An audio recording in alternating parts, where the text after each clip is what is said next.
दूत चिंतन श्री गुरुदेव दत्त श्री स्वामी समर्थ महाराज की जय। स्वामी दत्त सेवा या चॅनलवर तुम्हा सर्वांचे खूप खूप स्वागत। तुम्हा सर्वांचं आरोग्य उत्तमाचं राहू दे, राहिलेलं आयुष्य आरोग्यदायी जाऊ दे, तुम्हा सगळ्यांना दीर्घायुष्य मिळू दे अशी मी स्वामीचरणी प्रार्थना करते। माझ्या व्हिडिओला सुरुवात करते। उद्या आहे 28 डिसेंबर आणि 3 जानेवारीपर्यंत आहे शांकवरी पौर्णिमा। आता आपल्याला चैत्र नवरात्र माहिती आहे, त्यानंतर शारदीय नवरात्र माहिती आहे, पण शांकवरी नवरात्र हे बऱ्याच जणांना माहीत नाही आहे। आणि आता बघा, तुळजापूरची आपली महाराष्ट्राची कुलदेवी जी आहे ती निद्रा अवस्थेत गेलेली आहे। आणि अशा वेळेला आपल्याला जर आपल्या कुलदेवीची जर सेवा केली तर आपल्याला ज्या गोष्टी पाहिजेत त्या मिळत असतात। आता मी तुम्हाला सांगते, सगळ्यात पहिल्यांदा निस्वार्थी भावनेने सेवा करा। ह्या शांकवरी नवरात्रामध्ये तुम्हाला देवीची ओटी भरायची आहे, मंत्र म्हणायचे आहे, त्यानंतर दुर्गा सप्तशतीचा पाठ करायचा आहे, त्यानंतर सिद्धकुंजिका स्तोत्रचं पठण करायचं आहे। ह्या गोष्टी ह्या नवरात्रामध्ये केल्या तर तुमच्या घरात मुलांची लग्न होत नसतील, संतान प्राप्ती होत नसेल, घटस्फोटापर्यंत केस आलेले, पैशाच्या अडचणीत ह्या सगळ्या दूर होतात। कसं असतं, जर आपण आपल्या आईवडिलांची सेवा केली तर आपल्याला कधीच कमी पडत नसतं। म्हणून आपल्या जन्मदात्या आईची आणि वडिलांची तर सेवा करायचीच आहे, त्याबरोबर आपल्या कुलदेवी आणि कुलदैवताची सेवा करायची आहे। म्हणून शांकवरी पौर्णिमेपासून आपल्याला या एका मंत्राचा जप तर करायचा आहे, हवन करायचं आहे, ओटी भरायची आहे। ही ओटी तुम्ही तुमच्या घरामध्ये तुमच्या देवीसमोर भरा, नसेल तर तुमच्या गावामध्ये एखादं देवीचं मंदिर असेल, रेणुका माता असेल, तुळजाभवानी असेल, महालक्ष्मी असेल, ह्या सगळ्या देवी पार्वती रूपाच्या आहेत। आणि ह्या देवी कुठल्याही देवीच्या मंदिरात जाऊन जर तुम्ही ओटी भरला तर तुम्हाला खूप चांगलं फळ मिळेल। काही 90% लोकांना कुलदेवीची सेवा वर्षभर करत नाहीत आणि वर्षातून एकदा मूळ स्थानी जातात।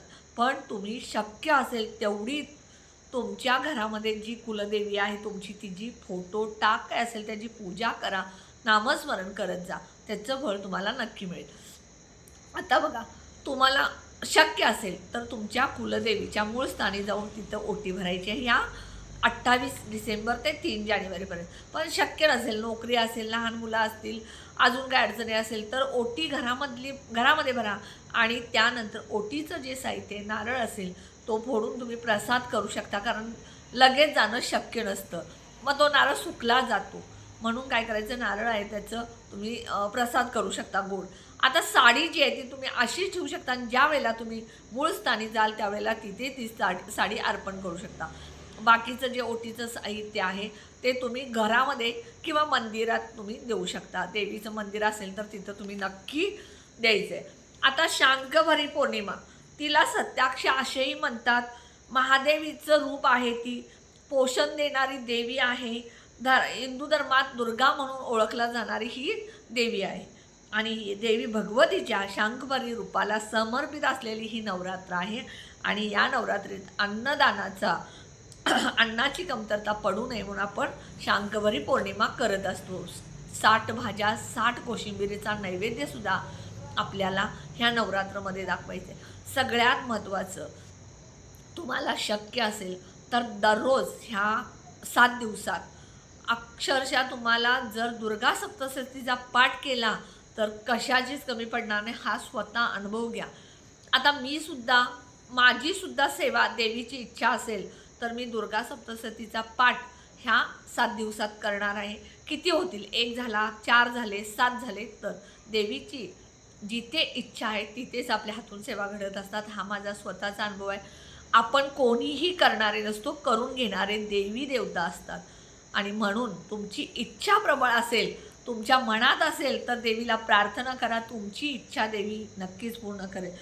हवन करा, हवन करत असताना ओम ऐं ह्रीं क्लीं चामुंडादेवीचे स्वाहा, ओम ऐं ह्रीं क्लीं चामुंडादेवीचे स्वाहा, स्वाहा म्हणत असताना तुम्ही हवनमध्ये लवंग टाका, वेलची टाका, कमळगड्ड्याचे मणी टाका, तीळ टाका, ह्याचं हवन केला तरीसुद्धा चालेल। त्यानंतर बघा, घटस्थापना केली जात नाही या दुर्गा सप्तशतीच्या शांकवरी नवरात्रात, फक्त फोटो आणि टाकाची पूजा केली जाते। त्यानंतर तुम्हाला या वेळेला ओम ऐं ह्रीं क्लीं चामुंडाय विच्चे म्हणायचं आहे. त्यानंतर मंदिरात जाऊन तुम्हाला ओटी भरायची आहे. इच्छा असेल तर घरात भरा, नसेल तर मंदिरात भरा.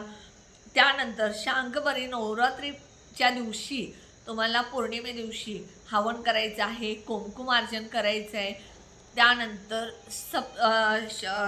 सिद्धकुंजिका स्तोत्र, समजा तुम्हाला दुर्गा सप्तशती पाठ वाचणं शक्य नसेल तर सिद्धकुंजिका स्तोत्र 1, 3, 5, 7, 8, 7, 9, 11, 21, 51, 108 वेळा दररोज म्हणू शकता.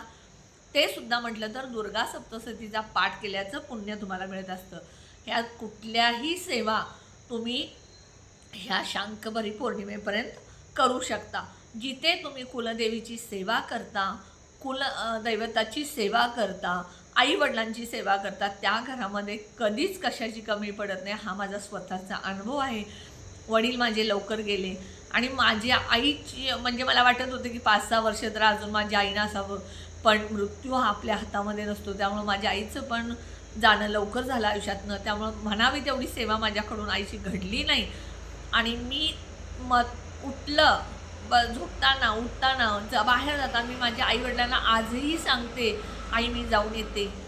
म्हणजे वडिलांनाही सांगते, मी माझ्या वडिलांना काका म्हणत होते, वडिलांनाही म्हणते काका मी बाहेर जाऊन येतो. स्वामींना सांगते, कुलदेवीला सांगते, तुम्ही सतत देवांशी बोलत राहा.